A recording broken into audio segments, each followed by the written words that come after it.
सिंह पठानिया था, जो कि वो थे वहाँ के वजीर थे। लंबे समय से मैं आपको बताऊं कि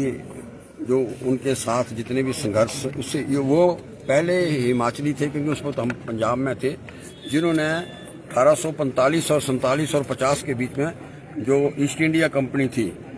उनके खिलाफ जो है उन्होंने लड़ाई लड़ी। लेकिन उनका नाम जो है, जो उन्होंने विद्रोह किए, उसमें मैं कहता हूँ जहाँ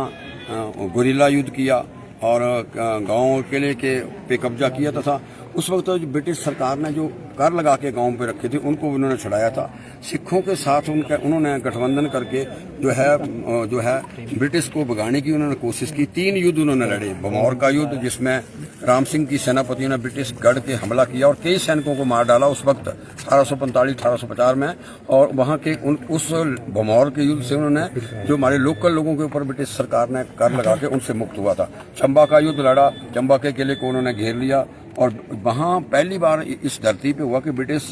सेनाओं को जो है वो वहाँ उनको जो है वो उनको आत्मसमर्पण करना पड़ा था और उनके सब कुछ उन्होंने जमा कर लिया। तीसरा युद्ध उन्होंने शाहपुर कंडी का युद्ध 1848 में लड़ा, जो कि आज तक की सबसे बड़ी जीत, और उसी के कारण उन्होंने नूरपुर के अंदर किले के अंदर जो है अपना फतमा जो है लहराया था। और आज जो है, और मैं आपको बताऊं, जब वो, हालांकि वो 24 साल की उम्र में उनकी मृत्यु होगी, वो अगर वैसे लड़ते लड़ते नहीं मरते, वो एक पूजा अनुष्ठान में बैठे हुए थे, वहाँ एक साथी ने उनको धोखा दिया और ब्रिटिश को बताया और उन्होंने उसको लाहौर जेल में जो है ब्रिटिश गवर्नमेंट ने जो है, क्योंकि बड़े वो वाइब्रेंट थे, लड़ाई लड़ रहे थे, तो उन्होंने लाहौर जेल में रखा और उसके बाद रंगून में उनको भेज दिया और वहाँ उनकी बड़ी भारी यातनाएं की, जिससे के कारण उनका 11 नवंबर 1849 में उनकी मृत्यु हो गई। और वर्तमान सरकारों ने जहाँ नूरपुर चौगान का नाम उनके नाम पे रखा है और उनकी प्रतिमा भी वहाँ स्थापित की है। हमने फ्रीडम डिक्लेयर करने की, मैंने और भवानी सिंह पठानिया जी ने आज जो शून्य काल में हम लाए थे, इतना बड़ा योगदान रहा है। जब 1857 नहीं हुआ तो आज, और उप मुख्यमंत्री और आदरणीय स्पीकर साहब ने भी जो जिस तरीके से कहा कि हम हिमाचल प्रदेश की सरकार जो है इसकी कॉग्निजेंस लेगी और उस लिस्ट में इनको शामिल करेंगे। ये मामला जो है शून्य काल के यात्रा में बहुत से लोग जो है हमारे वो फंसे हुए हैं, किन्नौर, भरमौर, लाहौर जो भी आप आते हैं, ये इसलिए उठाया मैंने कि 123 भेड़ बकरियां मर गई। जहाँ इनकी डेथ हुई वहाँ अगर उनको रिलीफ मैनुअल के अंतर्गत, अगर उनको सभी को, जो माननीय मुख्यमंत्री महोदय ने रिलीफ मैनुअल को चेंज किया, मैं धन्यवाद करना चाहता हूँ। लेकिन वहाँ से जहाँ ये भेड़ बकरियां मरी, वहाँ से ये एक 18 किलोमीटर, एक 37 किलोमीटर, एक 52 किलोमीटर, 3 ये कन्नी जोत है। तो वहाँ अगर इनको रिलीफ मैनुअल के अंतर्गत पैसा मिलना हो तो एक पटवारी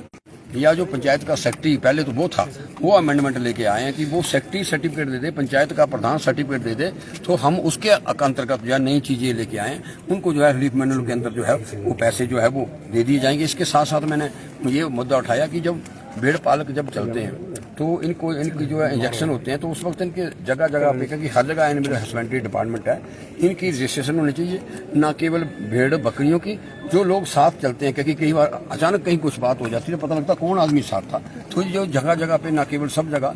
जगह पे डिस्ट्रिक्ट की पुलिस की चौकियां होती हैं, बैरर, वो होने चाहिए। और उस पर मंत्री महोदय ने आश्वासन दिया कि रजिस्ट्रेशन, इनकी रजिस्ट्रेशन भी होगी, जहाँ इनके इंजेक्शन होंगे, जिससे इनकी काउंटिंग होगी, रिलेटिव विषय में ऐसा डिजास्टर हो। सबसे बार मैं मंत्री महोदय का धन्यवाद करना चाहता हूँ, जो उन्होंने कहा है प्रधान और सेक्रेटरी की सर्टिफिकेशन से, न केवल शाहपुर के अंदर, पूरे प्रदेश भर में। मेरे अर्जुन भी था, मैं एक और उदाहरण दूं, जो बड़ा मामला था, अर्जुन था, उसकी 3 बकरियां की वो तो दिखाई दे